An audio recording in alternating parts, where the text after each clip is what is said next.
আরে আম্মু কুল, ভয় পাওয়ার কি আছে? আমি তো তোমার মেয়ে না। হয়েছে হয়েছে, আর বলতে হবে না। আমি জানি তুমি আমার মেয়ে। তা কি জন্য এসেছিস ফটাফট বলে ফেল, টাইম ওয়েস্ট না করে। এনা মায়ের কথা শুনে চোখের চশমা ঠিক করে সিরিয়াস হয়ে বলতে লাগলো। আম্মু, আমি যা ভাবছি তুমিও কি তাই ভাবছো? মিসেস ইয়াসমিন ভ্রু কুঁচকে এনার দিকে তাকিয়ে জিজ্ঞাসা করলেন। কোনটা? আমার না ওই উদিতা মেয়েটাকে আশু ভাইয়ের জন্য ভীষণ পছন্দ হয়েছে। কত সুন্দর ফুটফুটে মেয়েটা। বিশ্বাস করো আম্মু, এত সুন্দর মেয়ে আমি এর আগে কখনো দেখিনি। একদম ন্যাচারাল লুক, কোনো ধরনের কোনো প্রসাধনী ব্যবহার করেনি, একদম নর্মাল। দেখলেই বোঝা যায় খুব ধার্মিক ও রক্ষণশীল পরিবারের মেয়ে সে, আর ভীষণ সংসারীও বটে। এদিকে তাসকিন ভাইয়েরটার আসল চেহারা তো দেখিনি এখনো। যে হারে পার্লার থেকে সাজগোজ করে এসেছে, বাপরে! আর এত বড় ধামড়া মেয়ে নাকি রান্না করতেও পারে না। কই, আমাকে তো তুমি সব ধরনের রান্না ও ঘরের কাজ শিখিয়েছ, অথচ ওর থেকে আমার পড়ার চাপ বেশি। ইঞ্জিনিয়ারিং পড়া তো আর চারটেখানি কথা নয়। মিসেস ইয়াসমিন এনার দিকে এক পলক তাকিয়ে বললেন। সবার যে সব কিছু শিখতে হবে এমন কোনো কথা নেই এনা। যে সংসার করবে, মানে তোর টাস্কিন ভাইয়ের কথা বলছি, তার তো কোনো অসুবিধা নেই। তাহলে তোর এত বিরক্ত লাগছে কেন শুনি? সে তো এখন হবু বউকে দেখে স্বপ্নের রঙিন রাজ্যে ঘুরে বেড়াচ্ছে। বিয়ের পর ঠিকই টের পাবে কোন ধানি লঙ্কাকে বিয়ে করে এনেছে। তখন তার আফসোসের সীমা রইবে না। দেখো তুমি, মিলিয়ে নিও আমার কথা। দেখেই বুঝেছি ওই আলিয়া ভীষণ দেমাগি টাইপের মেয়ে, অহংকারে ভরা তার মন। সে যাকগে, ওর কথা চিন্তা করে আমাদের লাভ নেই। তুই উদিতার কথা জানতে চাইছিলি না? তাহলে শোন, আমি ওকে আংটি পরিয়ে দিয়ে এসেছি, সাথে 10,000 টাকা দিয়েছি সালামি হিসেবে। সত্যি বলতে আশিয়ানের জন্য আমারও তাকে ভীষণ পছন্দ হয়েছে। আমি শিওর তোর আব্বু জানলে কিছুই বলবে না, বরং শুনে খুশি হবে খুব। আমার পছন্দ যে ওনার পছন্দ সে আমি জানি। এবার শুধু তোর ভাইয়াকে রাজি করানোর পালা। এনা মনে মনে খুশি হলো, এই জন্য যে তার আম্মু তার থেকেও ভীষণ ফাস্ট। তবুও কিছু একটা চিন্তা করে এনা সংশয় ভরা কণ্ঠে বলল। আমরা তো আমাদের পছন্দ নিয়ে মেতে আছি আম্মু। ভাইয়ার কি তাকে পছন্দ হবে? আর উদিতার আব্বু আম্মু কি মানবেন? উদিতার তো বয়সও খুব কম, মাত্র 16 বছর। এ বয়সে বিয়ে দিলে তো বাল্য বিবাহ হয়ে যাবে, প্লাস বিয়ের রেজিস্ট্রিও হবে না। আর ভাইয়ের সাথে ওর বয়সের তফাতও অনেক, পুরো 10 বছরের ব্যবধান। মিসেস ইয়াসমিন ডোন্ট কেয়ার ভাব নিয়ে বললেন। ওসব নিয়ে তোকে ভাবতে হবে না, আমি মনে মনে সব প্ল্যান করেই রেখেছি। এমন প্ল্যান করেছি যে সবকিছু 100% হওয়ার নিশ্চিত সম্ভাবনা আছে। সাপও মরবে, লাঠিও ভাঙবে না। তোর ভাইয়াও রাজি হবে, মেয়ের বাবা মাও রাজি হবে। আর বয়স নিয়ে চিন্তা নেই। রেজিস্ট্রি পেপারের বয়স বাড়িয়ে দিলে অবশ্যই রেজিস্ট্রি হবে। তবে আমি রেজিস্ট্রি নিয়ে চিন্তা করছি না, আপাতত ধর্মমতে বিয়েটা হয়ে গেলেই এনাফ। তারপর উদিতার 18 বছর পূর্ণ হয়ে গেলেই বিয়ের রেজিস্ট্রি পেপারে সাইন করে ফেললেই হয়ে গেল। আর কিছু লাগবে না। আর তোর বাবা তো আমার থেকে বয়সে 11 বছরের বড়। তো তোর বাবার সাথে কি আমি সংসার করছি না নাকি? তাই তো, এটা তো এনা ভাবেনি কখনো। এই বয়সটা তো তেমন একটা ম্যাটার করে না, মাত্র 10 বছর। অনেকে তো 15 থেকে 20 বছরের বড় ছেলেকে বিয়ে করে। এসবের মাঝে তো এটা কিছুই না। এনা মনে মনে তার আম্মুর বুদ্ধির তারিফ করলো। তার আম্মু আসলেই অনেক বুদ্ধিমান। এনা জানে মিসেস ইয়াসমিন যখন বলেছেন তার মানে তার প্ল্যান 100% সফল হবেই হবে। এখন সে শুধু দর্শকের মতো সব দেখে যাবে। এনা কিছু একটা চিন্তা করে আবারও বলে উঠল। সবই তো বুঝলাম আম্মু, কিন্তু আব্বুর বন্ধুর মেয়ে আশাকে কি করবে? মেয়েটা ভীষণ ছ্যাচরা। এত সহজে কি ভাইয়ের পিছু ছাড়বে বলে তোমার মনে হয়? যেখানে ইলিয়ানা থাকার সত্ত্বেও ভাইয়ের পিছু পিছু ঘুরছে, সে সেখানে ওকে এত ইজিলি ভাইয়ের পিছু কি করে ছাড়বে? আমার তো মনে হয় না যে ও এত সহজে ভাইয়াকে ছেড়ে দেবে। ওই জোকের কথা বাদ দে। তুই ভালো করে জানিস আমি ওই মেয়েকে দু চোখে দেখতে পারি না। আর উদিতা এবারের বউ হয়ে আসলে ও এমনিতেই আমার ছেলের পিছু ছাড়তে বাধ্য। আর সেই ব্যাপারটা উদিতা নিজ হাতে কন্ট্রোল করবে। আশা করছি সে তার স্বামীর কাছে অন্য কোনো মেয়েকে কখনো অ্যালাউ করবে না। এনা খুশিতে গদগদ হয়ে তার আম্মুকে পেছন থেকে চাপটে জড়িয়ে ধরল।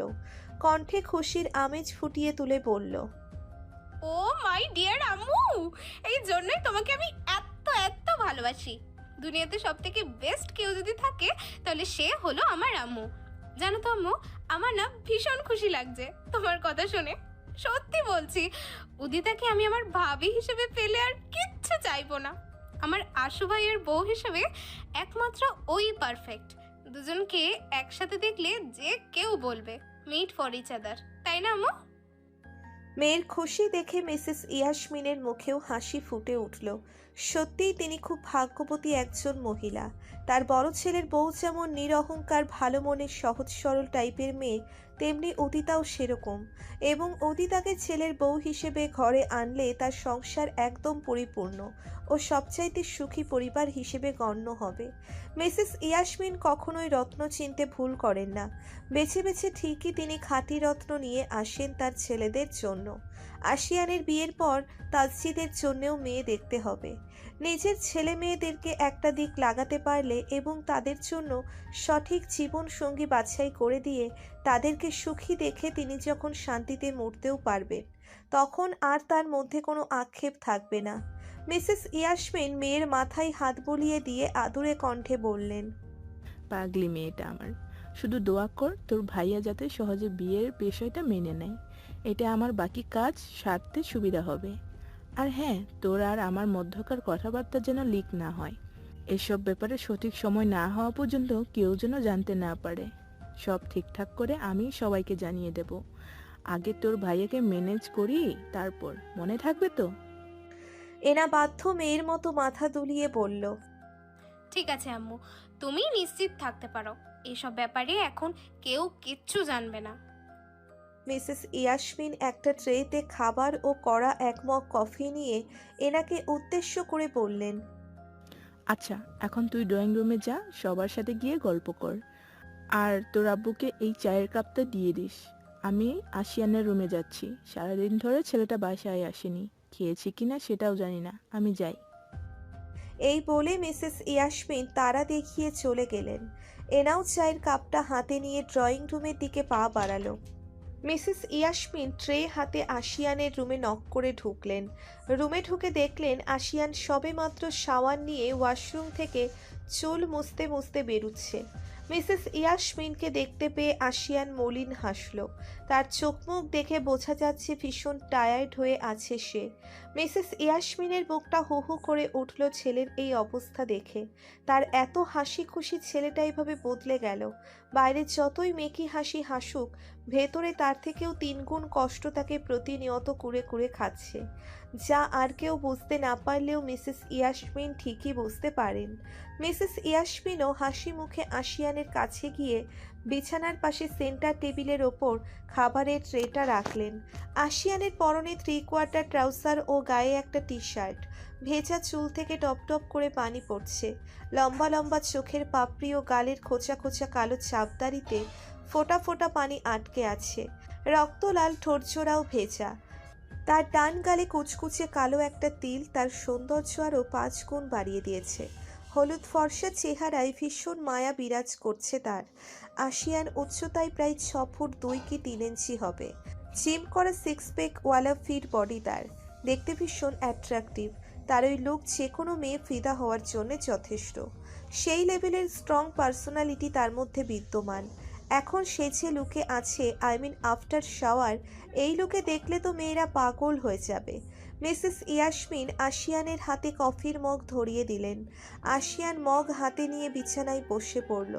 মিসেস ইয়াসমিন টাওয়াল হাতে নিয়ে সযত্নে আশিয়ানের মাথায় চুল মুছে দিচ্ছেন আর বলছেন, তোকে কতদিন বলেছি বাবা, গোসল শেষে সবার প্রথমে মাথার ভেজা চুলগুলো আগে মুছে নিবি। চুল ভেজা থাকলে তো ঠান্ডা লেগে যাবে। তুই তো আমার কোনো কথাই শুনিস না। আশিয়ান মুচকি হেসে কফির মগে তৃপ্তির সাথে চুমুক দিয়ে এক হাত দ্বারা মাকে জড়িয়ে ধরল।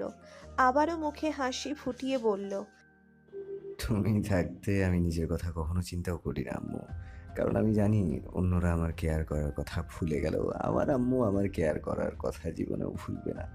কিয়ামত হয়ে গেলেও আমার আম্মু আর সবার মতো স্বার্থপর হয়ে আমায় ফেলে চলে যাবে না, কারণ আমি জানি আমার আম্মু আমায় ভীষণ ভালোবাসে।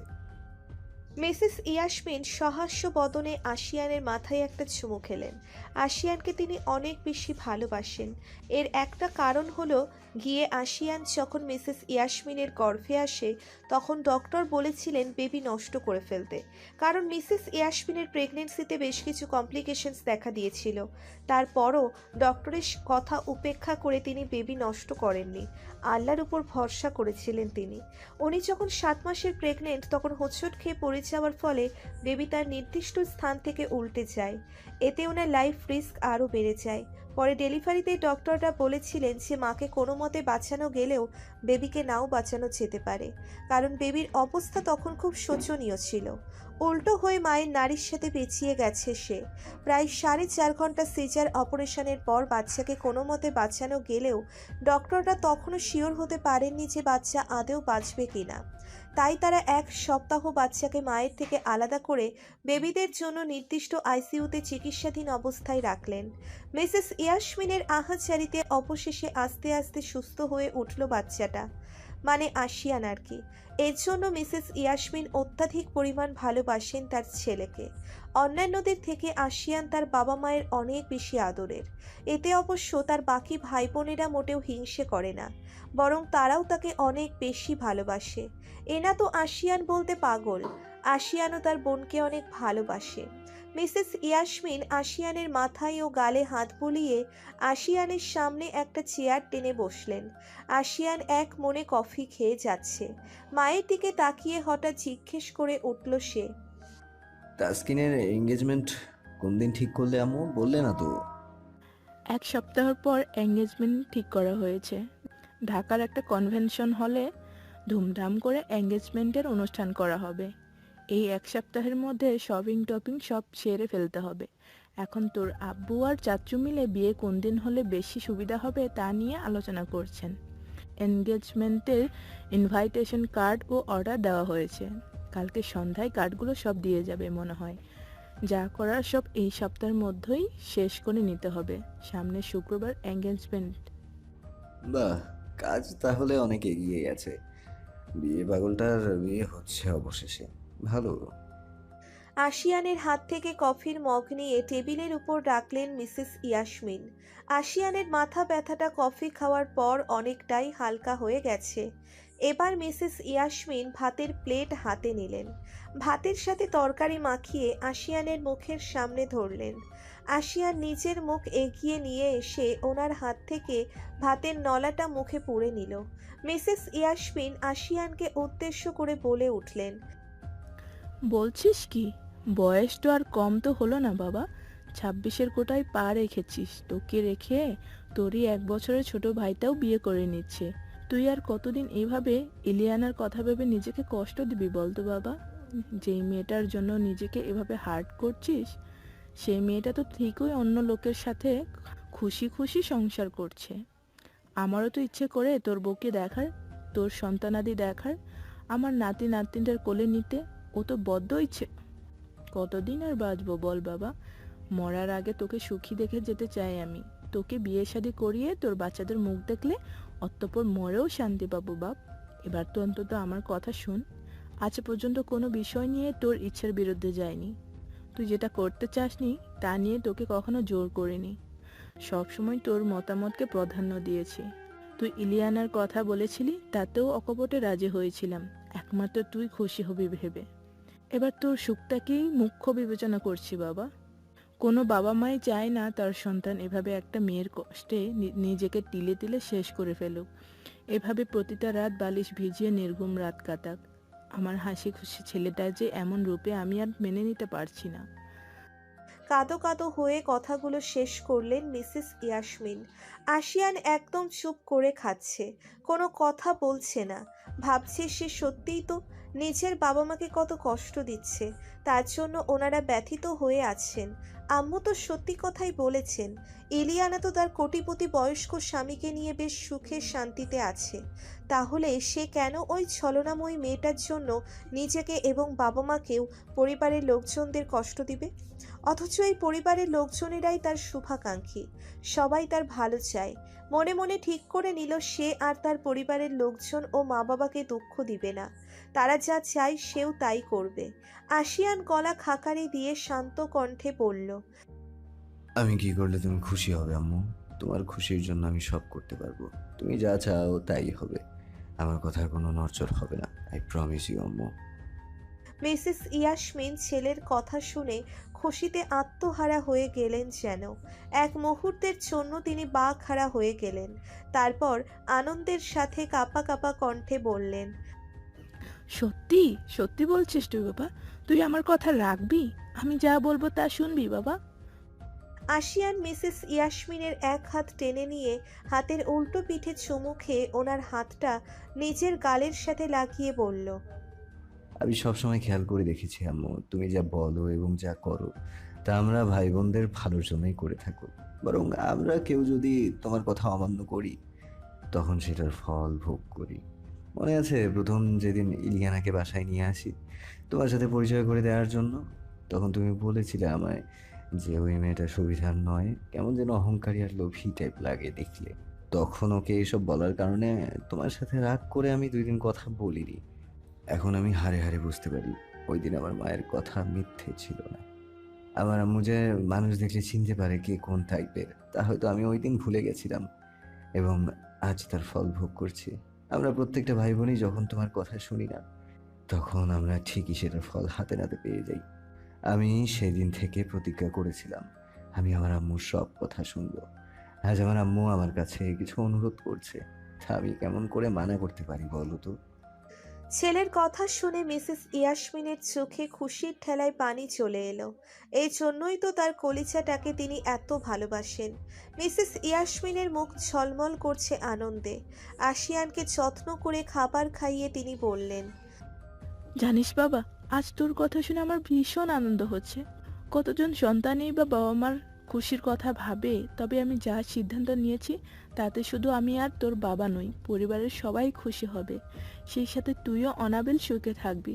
জানিস, আজকে আলিয়াকে দেখতে গিয়ে অন্য একটা মেয়েকে দেখা মাত্র তাকে আংটি পরিয়ে দিয়ে সাথে কনে দেখার সালামি 10,000 টাকা দিয়ে এসেছি আমি। মিসেস ইয়াসমিনের কথায় বিষম লেগে গেল আশিয়ানের। তার আম্মু যে এত ফাস্ট তা সে ভাবতেই পারেনি।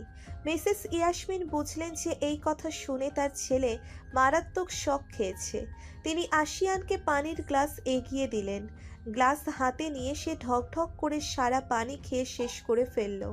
নিজেকে কোনো মতে রিল্যাক্স করে বলল, আহ, মানে এত জলদি মেয়ে দেখে পছন্দ হয়ে গেছে তোমার?